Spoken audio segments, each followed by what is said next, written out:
Sobat Karitas dimanapun Anda berada, kita berjumpa lagi dengan kami, para suster Karitas Komunitas Asisi dan Komunitas Santo Nikolaus. Tema bulan Kitab Suci Nasional pada minggu ketiga ini ialah Yesus sahabat bagi mereka yang menderita. Pandemi COVID-19 bukan sekedar masalah kesehatan, tetapi juga masalah ekonomi.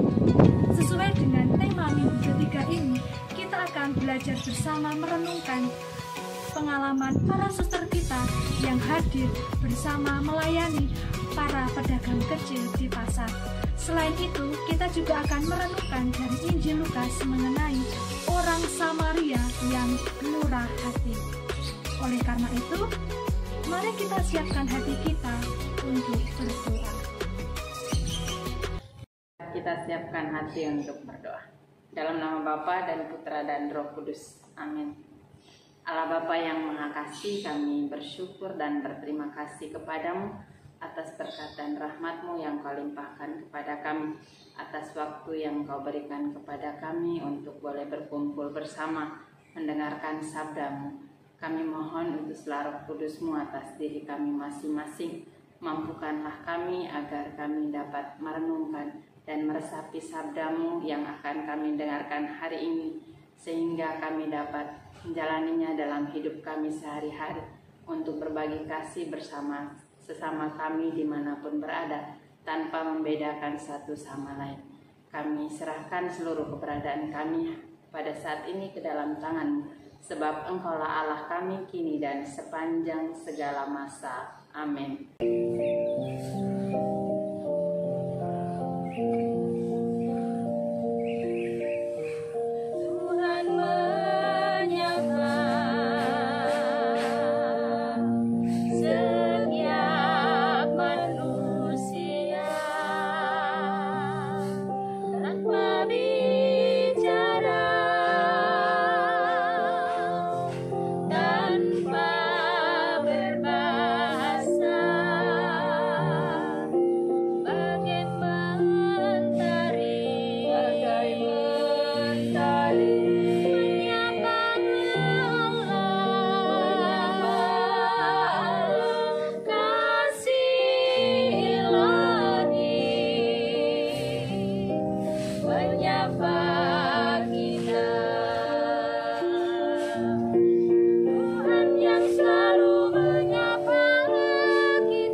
Berdirilah seorang ahli Taurat untuk mencoba Yesus, katanya, "Guru, apa yang harus kuperbuat untuk memperoleh hidup yang kekal?"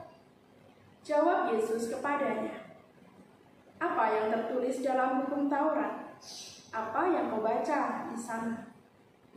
Jawab orang itu, "Kasihilah Tuhan Allahmu dengan segenap hatimu, dan dengan segenap jiwamu, dan dengan segenap kekuatanmu, dan dengan segenap akal budimu.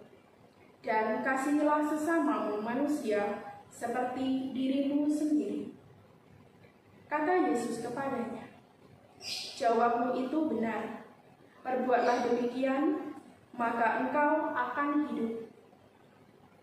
Tetapi untuk membenarkan dirinya, orang itu berkata kepada Yesus, dan siapakah sesamaku manusia?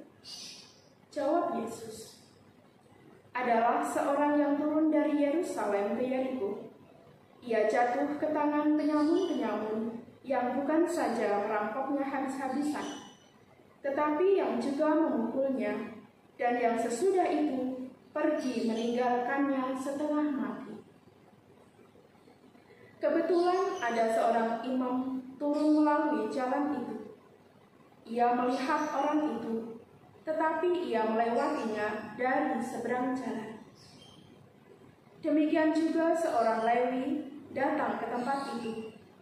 Ketika ia melihat orang itu, ia melewatinya dari seberang jalan.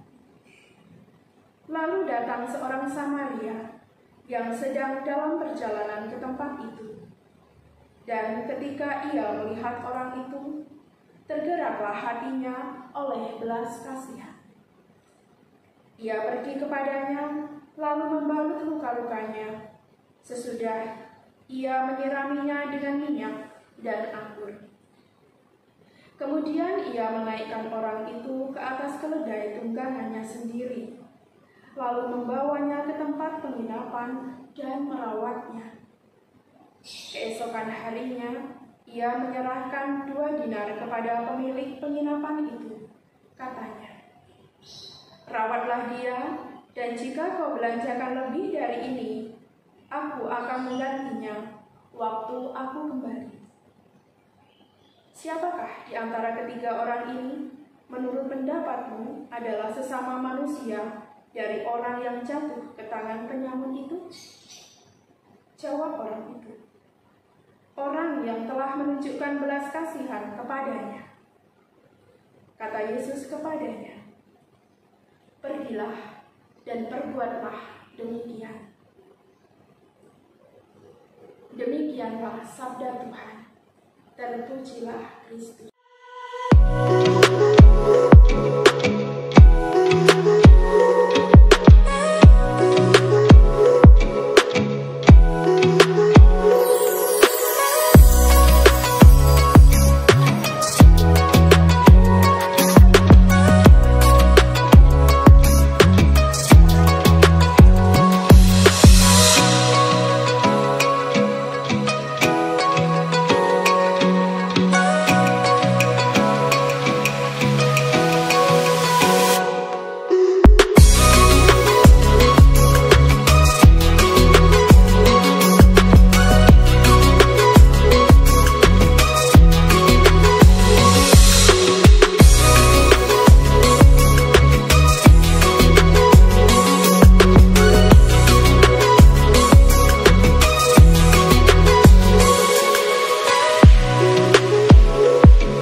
Namanya siapa, Bu? Osma Papa.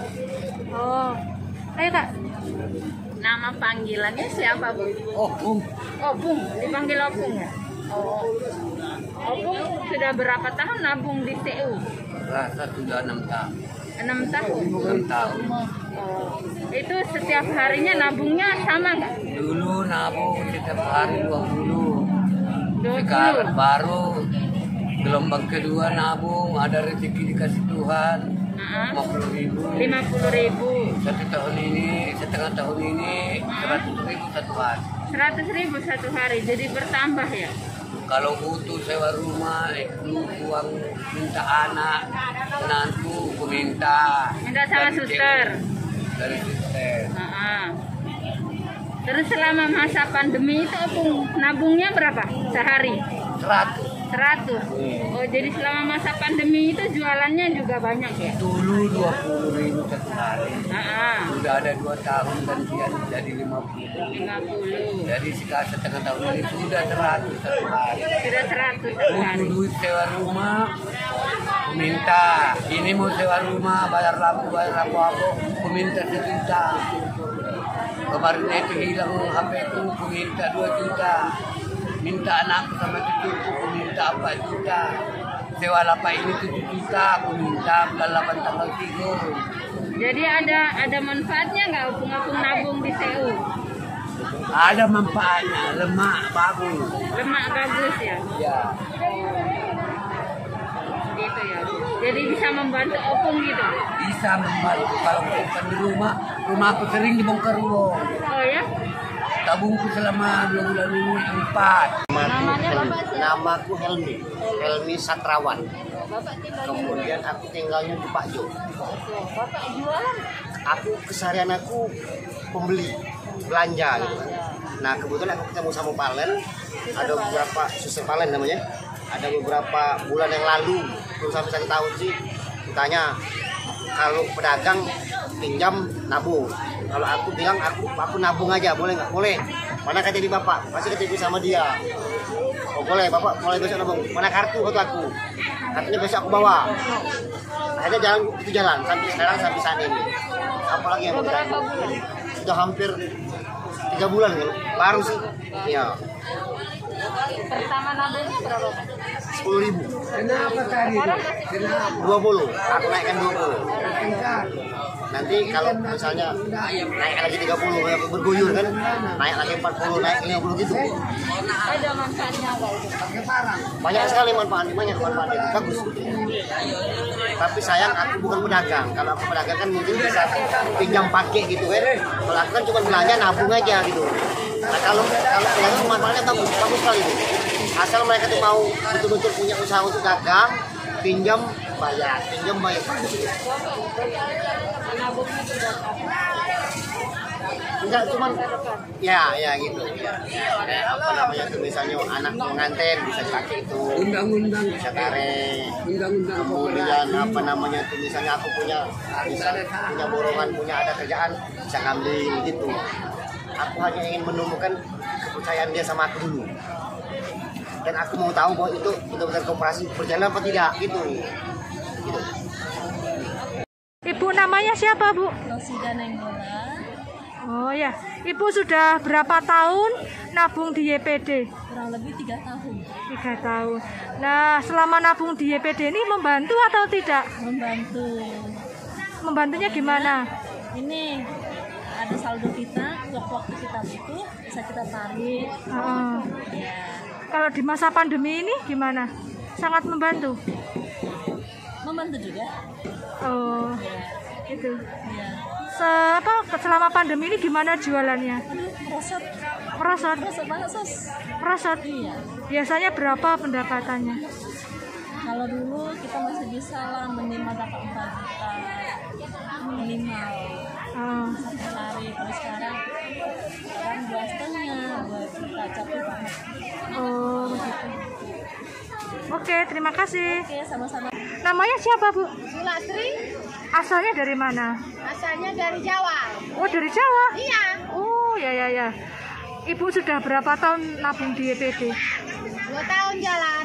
2 tahun. Ya, Gimana ini selama nabung di YPD itu manfaatnya ada nggak? ada, Adanya gimana? adanya ya duitnya disimpan lah. Dikit-dikit cuman kan, enggak banyak. Ya kalau banyak enggak terangkat.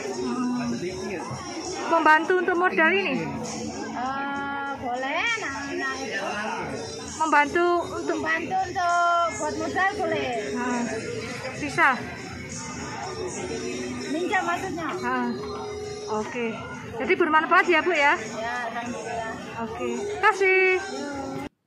Halo Sobat Karitas dimanapun Anda berada, perkenalkan saya Suster Andrea FCH dan saudari saya Suster Valentin FCH.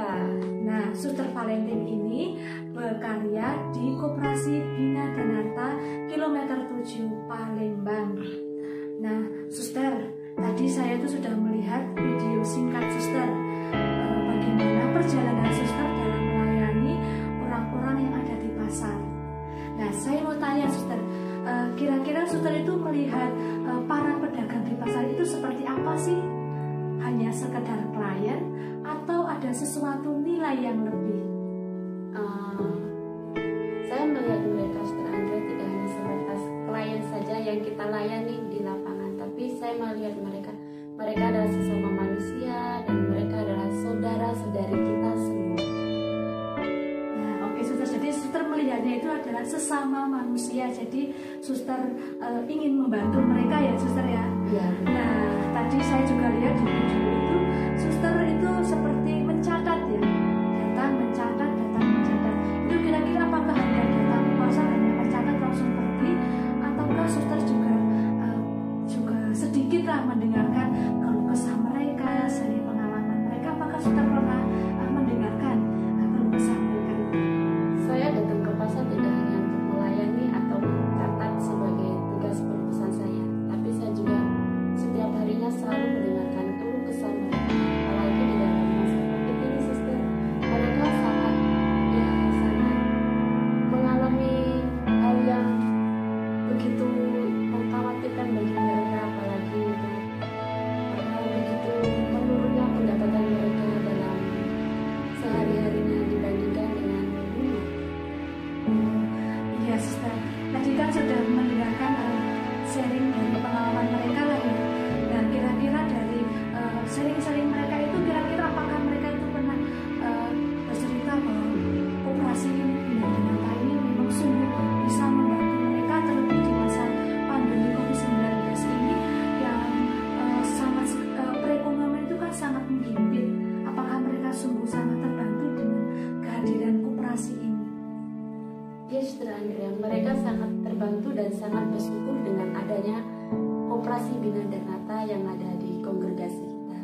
Karena dalam koperasi kita memberikan pinjaman dan mengajari mereka untuk menabung. Dengan pinjaman ini mereka bisa membangun usaha mereka kembali. Dalam masa COVID ini justru mereka sangat terbantu dengan adanya koperasi kita yang langsung terjun dalam lapangan. Oke Suster, terima kasih Suster ya atas sharing-sharingnya yang sungguh luar biasa. Nah, dari sharing dari Suster Valentin ini saya melihat bahwa Koperasi Bina Danarta ini menjadi salah satu bentuk karya secara konkret yang menunjukkan tindakan belas kasih, seperti dalam Injil Lukas tadi mengenai orang Samaria yang murah hati yang mau membantu orang korban perampokan. Nah, seperti itu. Ini orang Samaria juga melihat bahwa korban perampokan itu sebagai sesama manusia, sehingga dia memiliki hatinya itu tergerak oleh belas kasih. Nah, seperti nama Karitas sendiri yang berarti bela rasa yang tak terbagi. Demikian sharing pengalaman dari kami, komunitas Asisi dan komunitas Nikolaus. Semoga dengan permenungan ini kita semakin mampu